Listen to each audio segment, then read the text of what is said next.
ವಿವಾದ ಏನಿಲ್ಲ. ಕುಲಪತಿಗಳು ಸರಿಯಾಗಿ ಉತ್ತರ ಕೊಟ್ಟಿದ್ದಾರೆ. ಈ RSS ಅವರು ಯಾವತ್ತೂ ಸಹ ಒಂದೇ ಮಾತ್ರಮ್ನ ಅವ್ರನ್ನ ಶಾಖೆದಲ್ಲಿ ಆಡೋದಿಲ್ಲ. ಅದಕ್ಕೆ ಅವ್ರು ಸರಿಯಾಗಿ ಉತ್ತರ RSS ಅವ್ರಿಗೆ ಅವ್ರ ಶಾಖೆಗೆ ಹೋಗಿ ಕೊಟ್ಟಿದ್ದಾರೆ. ಅವ್ರಿಗೆ ಅಭಿನಂದಿಸ್ತೇನೆ.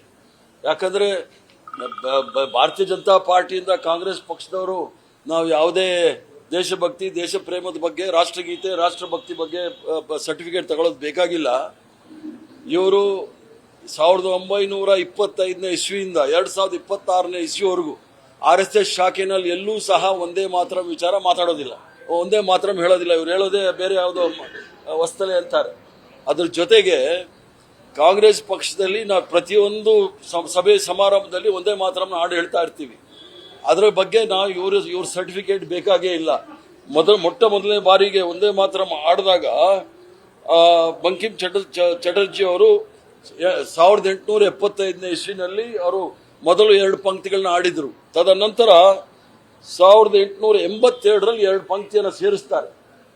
ಅದನ್ನ ಎಡಿಟ್ ಮಾಡಿ ಗುರುದೇವ್ ರವೀಂದ್ರನಾಥ್ ಠಾಗೂರ್ ಅವರು ಅಧಿಕೃತವಾಗಿ 2 ಸಾಲುಗಳು ಹೇಳ್ತಕ್ಕಂಥದ್ದು ಹೇಳ್ತಾರೆ. ಇವರಿಂದ ನಾವು ಪಾಠ ಕಲಿಬೇಕಾದಿಲ್ಲ. ಸೋನಿಯಾ ಗಾಂಧಿ ಅವ್ರ ಬಗ್ಗೆ ದೂರು ಕೊಟ್ಟಿರ್ತಕ್ಕಂಥದ್ದು ಇವರು ಮೊಸರಲ್ಲಿ ಕಲ್ಲು ಹುಡುಕ್ತಾ ಇದ್ದಾರೆ. ಸೋನಿಯಾ ಗಾಂಧಿ ಅವ್ರು ಹೇಳ್ತಾ ಇದ್ದಿದ್ದು, ನಮ್ಮ ಕಾಂಗ್ರೆಸ್ ಕಚೇರಿಯಲ್ಲಿ ನಾನು ಸುಮಾರು 30 ವರ್ಷ ಇದ್ದವನು.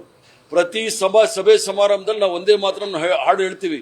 ಆ ಒಂದೇ ಮಾತ್ರ ಹೇಳ್ತಾ ಇದ್ದವರು ತಪ್ಪು ಹೇಳ್ತಾ ಇದ್ರು ಅಂತ ಸೋನಿಯಾ ಗಾಂಧಿ ಅವ್ರು ಹೇಳಿದ್ದವ್ರಿಗೆ. ತಪ್ಪು ಹೇಳ್ತಾ ಇದ್ರೆ ಸರಿ ಮಾಡಿ ಅಂತ ಹೇಳಿ. ಈ ಅಮಿತ್ ಶಾ ತಡಿಪಾರಿಂದ ನಾವೇನು ಕಲಿಬೇಕಾದಿಲ್ಲ. ಮೊದಲು ನಮ್ಮ ಅಖಿಲ ಭಾರತ ಕಾಂಗ್ರೆಸ್ ಸಮಿತಿ ಅಧ್ಯಕ್ಷರಾದ ಮಲ್ಲಿಕಾರ್ಜುನ್ ಖರ್ಗೆ ಸಾಹೇಬರು ಹಲ್ದ್ವಾನಿನಲ್ಲಿ ಉತ್ತರಾಖಂಡಲ್ಲಿ ಯಾವುದೋ ಒಂದು ಭಾಷಣ ಮಾಡಿ ಬಂದಾಗ ಅಲ್ಲಿ ಗಂಗಾ ನದಿ ತೆಗೆದುಕೊಂಡು ಹೋಗಿ ಶುಚೀಕರಣ ಮಾಡಿದಾರಲ್ಲ, ಇದು ಗೋಲ್ವರ್ಕರ್ ಮನಸ್ಥಿತಿ. ಗೋಲ್ವರ್ಕರ್ ಏನ್ ಹೇಳಿದ್ದಾರೆ, ಅವ್ರ ಬಂಚ್ ಆಫ್ ಥಾಟ್ಸ್ ಅಂತ ಏನ್ ಹೇಳಿದ್ದಾರೆ, ಚಿಂತನ ಗಂಗಾ ಅಂತ ಹೇಳಿ ಕನ್ನಡದಲ್ಲಿದೆ. ಅದರಲ್ಲಿ ಬಹಳ ಸ್ಪಷ್ಟವಾಗಿ ಹೇಳಿದ್ದಾರೆ, ಈ ರಾಷ್ಟ್ರದ ತ್ರಿವರ್ಣ ಧ್ವಜವನ್ನ ನಾವು ಒಪ್ಕೊಳ್ಳಕ್ ತಯಾರಿಲ್ಲ. ನಾನು ಬಂದೆ ನಾನು ಅದು ಕರೆಕ್ಟಾಗಿ ಹೇಳ್ತೀನಿ. ಗೋಲ್ವರ್ಕರ್ ಹೇಳಿರ್ತಕ್ಕಂಥದ್ದು, ನಾವು ತ್ರಿವರ್ಣ ಧ್ವಜವನ್ನು ಒಪ್ಪೋದಿಲ್ಲ, ಸಂವಿಧಾನವನ್ನು ಒಪ್ಪೋದಿಲ್ಲ, ರಾಷ್ಟ್ರಗೀತೆಯನ್ನು ಒಪ್ಪೋದಿಲ್ಲ. ಅದನ್ನ ಅನುಷ್ಠಾನಕ್ಕೆ ತರಕ್ಕೆ ಅಮಿತ್ ಶಾ ಅವರು ಇದರಲ್ಲಿ ಹುಡುಕ್ತಾ ಇದ್ದಾರೆ. ಆದ್ರಿಂದ ಬಹಳ ಸ್ಪಷ್ಟವಾಗಿ ಹೇಳಿ ಕಿಚೆ ಬೀಳ್ತಾನೆ. ಒಬ್ಬೊಬ್ರು ಒಂದೊಂದು ಹೇಳ್ಬೋದು. ನಾನು ಕಾಂಗ್ರೆಸ್ ಪಕ್ಷದಲ್ಲಿ ಇದ್ದವನು, ಅಲ್ಲಿದ್ದವನು, ಎಲ್ಲ ನೋಡಿದ್ದೀನಿ. ಸೋನಿಯಾ ಗಾಂಧಿ ಅವರು ಬಹಳ ಸ್ಪಷ್ಟವಾಗಿ ಹೇಳಿದ್ದಾರೆ, ನೀವು ಹೇಳ್ತಾ ಇರೋದು ಸರಿ ಇಲ್ಲ, ಸರಿ ಮಾಡಿ ಅಂತ ಹೇಳಿದ್ದಾರೆ.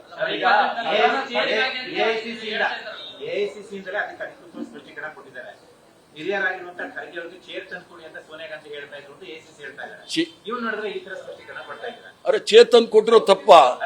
ಇರಿ ಚೇರ್ ಒಂದ್ ನಿಮಿಷ, ಇರಿ ಚೇರ್ ತಂದು ಕೊಡಿ ಅಂತ ಹೇಳಿದ್ದಾರೆ. ಅಷ್ಟಕ್ಕೆ ಸ್ಟಾಪ್ ಅಂತ ಹೇಳಿದ್ದಾರೆ ಅವರು. ಸ್ಟಾಪ್ ಅವ್ರು ಚೇರ್ ನಿಲ್ಲಕ್ ಆಗ್ತಾ ಇಲ್ಲ, ಚೇರ್ ತಂದು ಕೊಡಿ ಅಂತ ಹೇಳಿದ್ದಾರೆ. ತಪ್ಪ ಅದು?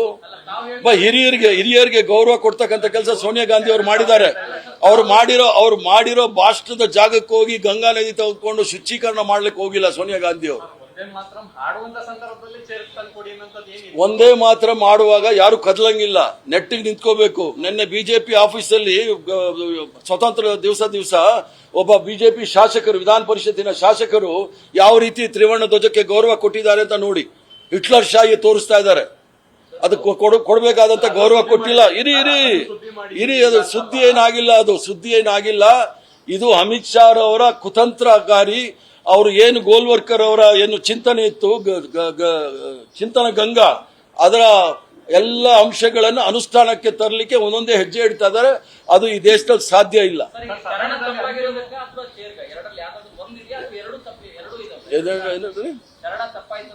ಶರಣ ತಪ್ಪಾಗಿದೆ, ಪ್ಲಸ್ ಚೇರ್ ಕೊಡಕ್ಕೆ ಖರ್ಗೆ ಸಾಹೇಬ್ ನಾನೇ ಸ್ವತಂತ್ರ ದಿನೋತ್ಸವ ದಿನ ಭಾಷಣ ಮಾಡುವಾಗ XMP ಒಬ್ರು ಕುಸಿದ್ ಬಿದ್ದರು. ನಾವೇನಾದ್ರೂ ರಾಷ್ಟ್ರಗೀತೆ ಆಡುವಾಗ ಅವರು ನೆಟ್ಟಿಗೆ ನಿಲ್ಬೇಕಾಗತ್ತೆ, ಕದ್ಲಂಗಿಲ್ಲ. ಅದಾಗಬಾರ್ದು ಅಂತ ಹೇಳಿ ಅವ್ರು ಚೇರ್ ಕೊಡಕ್ಕೆ ಹೇಳಿದ್ದು. ನನಗೆ ಉತ್ತರ ಬೇಕಾಗಿರೋದು ಅಮಿತ್ ಶಾ ಹತ್ರ, ತಡಿಪಾರ್ ಹತ್ರ. ಖರ್ಗೆ ಸಾಹೇಬರು ಹಲ್ದ್ವಾನಿನಲ್ಲಿ ಆ ಒಂದು ಸಮಾರಂಭ ಮುಗಿದ ನಂತರ ಗಂಗಾ ನದಿ ನೀರಿನಲ್ಲಿ ಯಾಕೆ ಶುಚೀಕರಣ ಮಾಡಿದ್ರು ಅಂತ ಹೇಳಬೇಕು. ಇವರು ಇಡೀ ದೇಶಕ್ಕೆ ಕ್ಷಮೆ ಕೇಳಬೇಕು.